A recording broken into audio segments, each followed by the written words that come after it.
abantu ngo barize ngo bize ngo ariko itangazamakuru mwize ni iri. Ndahiro Valens Papi uragenda ukavugana n'interahamwe ifite igisekuru cy'interahamwe ziba muri Kongo, warangiza ntugire ubuyobozi uvugisha. Itangazamakuru rijya mu giturage ntirivugane n'ubuyobozi buri aho mu baturage, ukavugana n'umuturage warangiza ukabeshya ngo hamagaye umuyobozi w'umurenge ngo ntiyakwitaba ngo ntiyabasha kuboneka ngo ushaka w'akarere ngo ntiwaboneka. Ni gute usohora inkuru utaravugana n'umuntu uri kuri tere ngo akubwire uko ibyo bintu bimeze? Magashi mwaramutse neza. Mwaramutse. Yego nitwa Ndahiro Valens Papi. Nguhamagaye ndi mu kiganiro kubera ko nabonye wankoze ikiganiro kanavuga ngo ndi ikigarasha. Nguhamagaye ndi mu kiganiro nabonye wakoze ikiganiro uvuga ko ndi ikigarasha. Ngo kandi ko dukorana n'imitwe irwanya leta. Ariko nashatse facts z'ibyo wagendeyeho ndazibura. Ndagira ngo umbwire mu bushakashatsi waba warakoze unshinja kuba ikigarasha, ubushakashatsi wabukoreye. Negeranye inkuru zose wagiye ukora se? Zibyabaye cyangwa izo nkuru zikaba ari impimbano? Izo nkuru ni impimbano kuko nta wundi uba wabajije. Hanyuma uru rwego se nta bayobozi bagiye bazibalansinga. Ni gute ukora inkuru ntubaze n'inzego bireba wowe ugapfa inkuru umuturage aguhaye gusa? Umuturage ni iki, umunyamakuru ni iki? Hanyuma iyo zikozwe ari inkuru mpimbano uriribu uri umushinjacyaha uri iki? Shinzwe nanjye kureba inkuru nk'izo zibogamye nanjye nkazihengamura. Wowe nkande se? Wowe nkande? Wowe se ukora ziriya nkuru nkande? Nk'umunyamakuru, nk'umuvugizi wa rubanda, nkabaza n'inzego zirebwa n'icyo kibazo. Ahubwo njye mbona ari wowe wanga leta. Njyewe nkorera igitangazamakuru kizwi gifite platform izwi. Ndamutse nkoze amakuru inkuru itujuje ibisabwa byabazwa ikigo. Kabiri, nkoze inkuru mpimbano ni icyaha ajyanwa n'amategeko. Hari inzego zakabaye zibinkurikiranaho. Hanyuma wowe muri izo nzego uri igiki? Ubwo yari ari gukora ikiganiro kirekire, Ndahiro Valens Papi yagize ati cyahamagara Magasha mubazi igituma agenda musebya no kumwita ikigarasha. Ijambo ikigarasha rimaze kumenyerwa cyane mu gihugu cyacu, akenshi rikoreshwa iyo umuntu atakigira indangagaciro zo gukunda igihugu, akavuga n'abo bayobozi, agakorana n'imitwe yo hanze irwanya igihugu, cyangwa akagaragara nk'ukora ibitandukanye n'inyungu z'igihugu. Utazirwa ikigarasha ni igitutsi gikomeye cyane ku muntu bibwiwe n'inshuti ze n'umuryango we, kuko bigaragaza ko umuntu wari we wese wiswe iri zina ashyirwa mu ishusho itari nziza, akagaragara nk'urwanya igihugu cyangwa akabatita ku mahame yacyo. Ubwo Magashi yabazwaga ibimenyetso ashingiraho byo kwita Ndahiro Valens Papi ikigarasha, yasubije ko ashingira ku biganiro n'inkuru Papi akora nk'umunyamakuru. Ndahiro Valens Papi ni umunyamakuru umaze igihe kirekire mu itangazamakuru, ariko abantu benshi bamukundira cyane ijwi rye ryiza, ubuhanga no kugira umwete mu kazi ke. Abaturage bamukunda cyane nk'umunyamakuru utarya indimi ku bikorwa bidahwitse by'abayobozi batandukanye, kandi agaragara nk'akanwa k'umuturage mu gushaka kwerekana ko abaturage batagomba kwifumbata mu maso y'abayobozi bamwe na bamwe cyangwa kugira ubwoba bwo gutanga ibitekerezo byabo. Mu miyoborere ya Perezida Paul Kagame akenshi agaruka kuri iyi ngingo y'uruhare rw'umuturage. Perezida avuga ko iterambere ry'igihugu rishingiye ku muturage guhabwa ijambo no gutanga umusanzu mu nguni zose z'iterambere.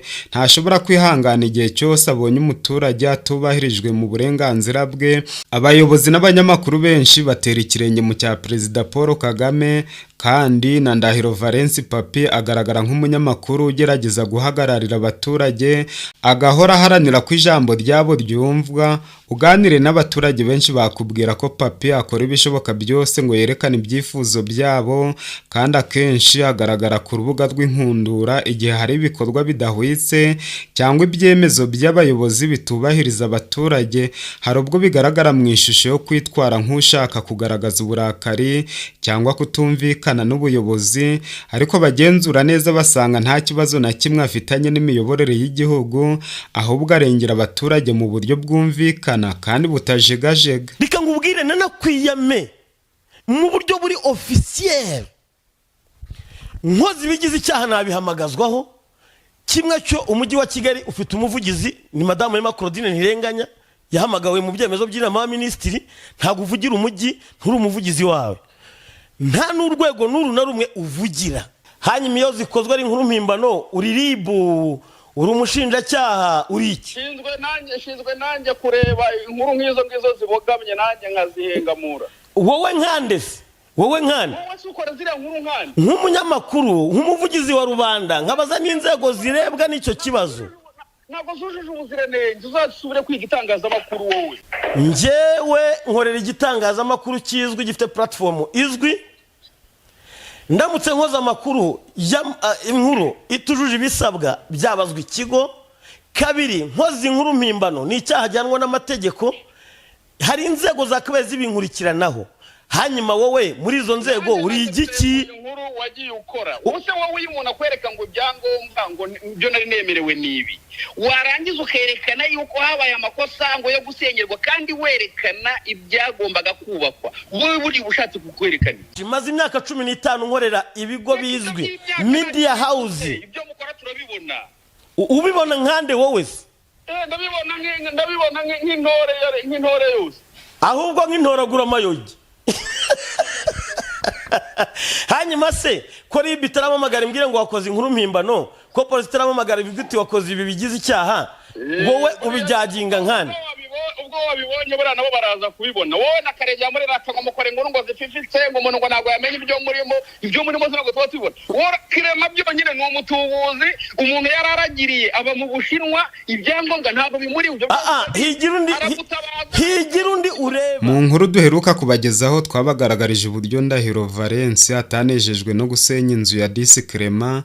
Yagiranye ibiganiro bitandukanye abaturage cyane cyane abarezi barerera ku kigo Disi Clement abereye umuyobozi, bamugaragariza agahinda gakomeye batewe no kubona inzu ya Disi Clement bayisenya ku manwa y'ihangu. Nahangaha Magashi yahereye amwita ikigarasha, ijambo Papi atigeze yihanganira. Magashi ashinja Papi guhurutura inkuru yahawe n'abaturage atabajije abayobozi, ahubwo akagendera ku bitekerezo by'abaturage gusa, uko babyumva, uko babibona, nta rindi sesengura yakoze. Magashi ahamya ko inkuru za Papi zitujije ubuziranenge, kubw'ibi akaba akwiriye gusubira kwiga itangazamakuru kugira ngo azabone kujya atangaza amakuru meza kandi yizewe. Ibi byateye uburakari bwinshi Papi yavuze n'ijwi rikakaye ko Magashi nta jambo na rito yamufiteho, ko adashobora kumucira urubanza ku mwuga we.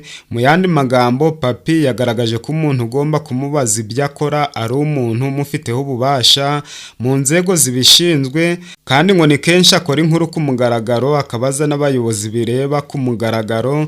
Kubw'ibyo Ndahiro yeruye ko nta wundi muntu umufiteho ububasha na bukeya usibye abayobozi bamushinzwe gusa. Papi nk'umunyamakuru w'umwuga kandi ugaragara nk'umuntu ugira discipline nyinshi mu kazi ke, yagaragaje ko intego ye atari ugushyira igihugu mu kaga cyangwa guhakana ibikorwa byiza by'ubuyobozi, ahubwo ni ukurengera inyungu z'abaturage no kugaragaza ukuri mu buryo bw'umwuga. Ndahiro Valence Papi ahamya yeruye ko kuba umunyamakuru yagira ibyo avuga ku buyobozi budakora ibihwitse bitandukanye n'ubugizi bwa nabi cyangwa gukorera hanze y'igihugu, ahubwo ni ukubahiriza umwuga w'itangazamakuru no gutanga amakuru afitiwe gihamya. Mu gihe tugeze ku musozi w'iki kiganiro, munyemerere mbahe bonasi y'ibintu mwakora mukarushaho kugira ubuzima bwiza. Kugira ubuzima bwiza n'ubutunzi buruta ubundi butunzi bwose muri iyi si. Umuhanga wo kubaho mbere yo gukora ikindi kintu cyose akora ibishoboka byose akamenya ibintu byamutera ubuzima bwiza, bwamufasha gukora ibintu byinshi adahungabanye. Noneho dore amabanga yabafasha kugira ubuzima bwiza kandi mwifuza. Umuntu wese ushaka ubuzima bwiza akwiriye kwimenyereza kubyuka anywa amazi y'akazuyaze, hashira isaha akarya ibyo kurya bitunganyije neza birimo intungamubiri umubiri ukeneye kugira ngo abashe gutangira neza umunsi no kongera ubudahangarwa bw'umubiri. Nyuma yaho akongera kunywa amazi mu masaa 6 kugira ngo umubiri ubone amazi ahagije akenewe mu mikorere myiza y'ingingo zose, harimo umutima, amara n'umwijima. Bya nimugoroba akabirya atarengeje saa 9 kugira ngo igifu n'amara bifate umwanya wo gusya ibiryo neza mbere yo kuryama. Nijoro ntagire ikintu na kimwe akoza mu kanwa kugira ngo igifu n'izindi ngingo z'umubiri zibone umwanya wo kuruhuka no kwisukura bihagije. Iyi gahunda yubahirijwe buri munsi ifasha umubiri kugumana ubuzima bwiza, igogorwa rikora neza, amaraso agatembera neza kandi bigabanya ibyago by'indwara nyinshi. Iyi niyo gahunda iboneye ku bantu bose bashaka kugira ubuzima bwiza kandi bwizewe. Magashi mwaramutse neza? Mwaramutse. Yego nitwa Ndahiro Valence Papi. Nguhamagaye ndi mu kiganiro kubera ko nabonye wankoze ikiganiro kanavuga ngo ndi ikigarasha. Nguhamagaye ndi mu kiganiro nabonye wakoze ikiganiro uvuga ko ndi ikigarasha. Ngo kandi ko dukorana n'imitwe irwanya leta. Ariko nashatse facts z'ibyo wagendeyeho ndazibura. Ndagira ngo umbwire mu bushakashatsi waba warakoze unshinja kuba ikigarasha, ubushakashatsi wabukoreye. Negeranye inkuru zose wagiye ukora se? Zibyabaye cyangwa izo nkuru zikaba ari impimbano? Izo nkuru ni impimbano kuko nta wundi uba wabajije. Hanyuma uru rwego se nta bayobozi bagiye bazibalansinga. Ni gute ukora inkuru ntubaze n'inzego bireba wowe ugapfa guhurutura inkuru umuturage aguhaye gusa? Umuturage ni iki, umunyamakuru ni iki? Hanyuma iyo zikozwe ari inkuru mpimbano uri RIB, uri umushinjacyaha, uri iki? Shinzwe nanjye kureba inkuru nk'izo zibogamye nanjye nkazihengamura. Wowe nkande se? Wowe nkande? Wowe se ukora ziriya nkuru nkande? Nk'umunyamakuru, nk'umuvugizi wa rubanda, nkabaza n'inzego zirebwa n'icyo kibazo. Ntabwo zujuje ubuziranenge, uzasubire kwiga itangazamakuru wowe. Njyewe nkorera igitangazamakuru kizwi gifite platform izwi. Ndamutse nkoza amakuru inkuru itujuje ibisabwa byabazwa ikigo. Kabiri, nkoza inkuru mpimbano ni icyaha ajyanwa n'amategeko. Hari inzego zakabaye zibinkurikiranaho. Hanyuma wowe muri izo nzego uri igiki? Inkuru wagiye ukora use wowe umuntu akwereka ngo ibyangombwa ngo byo nari nemerewe nibi, warangiza ukerekana yuko habaye amakosa ngo yo gusengerwa kandi werekana ibyagombaga kubakwa. Wowe buri bushatse kukwerekana nuko bakarasira batangiye, nuko bayidamange batangiye, abangaba bafunganye na Victoire Ingabire nuko bameze, nuko abangaba naba nyine bityo baba bashaka inkuru ziriya ntera hamwe zo hanze zikoresha, niyo trike bakoramo. Bagende berekana umuntu uri mu kazi runaka ntiwamenya ngo yagiye kubera ko ari umusazi, kuko mu Rwanda nta muturage ukiri muri nyakatsi. Icyo tubanze tukemeranyeho. Ntiwamenyera n'abantu bagenda bagakura nyakatsi, bashobora kugenda bagafata umusazi uri ahantu uri mu tuntu nk'utwo ngutwo, ariko bakamugira muzima kugira ngo bakore ya nkuru bazabone inkunga.